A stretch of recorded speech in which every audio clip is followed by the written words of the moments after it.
These are the colors we're going to be using on the second hair. E35, E34, then I'm jumping over to wire 21 and wire 20. And this is the full stamp by Victoria Case. This is also at my friend Susana's store. Let me zoom in here so we can get closer to just her hair. And I'm going to start with my darkest, which is E35. I'm going to start coloring, and as I color I'm going to tell you how I choose where I need to color so I can fit it into this 10-minute time. I always do the back of the hair and the crown the darkest. Naturally our parts are the darkest part of our hair. As hair gets away from the point of view or the your eye, it's going to get darker. So I always do the back the darkest. Curls, my rule of thumb is as it bumps out, it's the lightest. As it curls in, it's the darkest.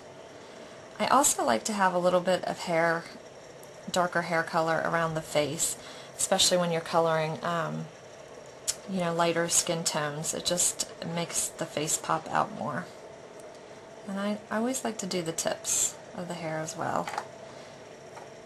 It doesn't mean you have to do what I do. I'm just giving you an example, a version, and then you can set out and do as you like. I'm picking up E34,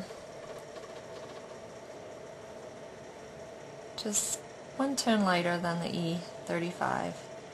It's enough though. The E35 has a lot of golden tones in it. The E34 doesn't have as much, so there's enough contrast there that it blends nicely, but you still have that jump in color. And wire 21, it's one of my favorite golden colors to use on hair. I don't tend to use a lot of it because it is bold, but I do like to add it in. I'm leaving space. I'm going to darken that up for that wire 20.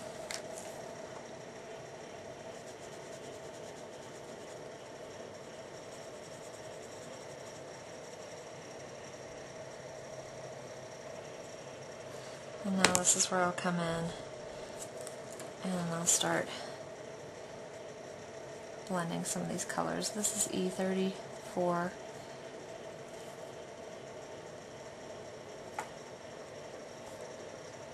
Again, brush strokes in the direction that the hair is drawn. Always helps it look a little bit more realistic.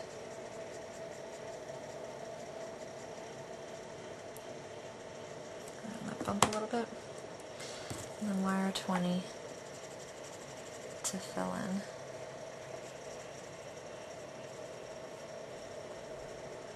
And just coloring over those edges and then forward for a nice blend. That was wire 20. This is the wire 21. And I'm just going to bring in a little bit more of this golden tone right through all of my colors. I'm coloring right through. Not heavy, it's very light, just to bring some of those golden tones into the overall hair. And then again, the wire 20 to blend out.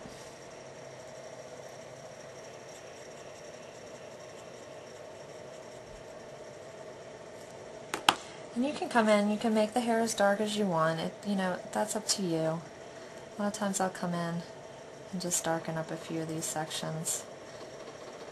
I like a lot of contrast in my hair. I think it gives more movement and makes it pop off the page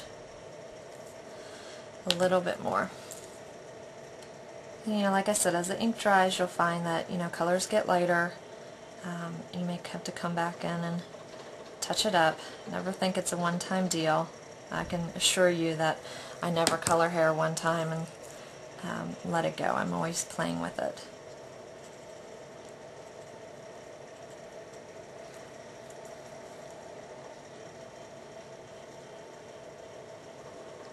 And of course, as the ink dries, you'll see any imperfections or places that you might have missed. The best thing about Copics is that you can layer, so you can keep coming back in here. And I'm doing it I color with the very tip of my brush end. A lot of people ask me if I have a different brush end on my my sketch markers because it looks stiff to them. No, it's the same brush end that everybody else has. It's just that I color with the very tip of it. So I'm not, I'm not pressing down to make my marker bend or pushing in. I just color from the very tip. If your markers have ink in them and you're using a gray paper, you should not have to push into the paper. There's no need, and it makes your blending much harder. So use a light touch always. And that's how I would color her hair. Again, with the contrast of colors, you get a light to a very dark. So it gives that wavy motion to her hair. You could change up the colors if you didn't want such a dark brown. You could go to a lighter brown. Even the E31 that we had used on this girl, you could bring that over here. I was going for more of a golden brown tone.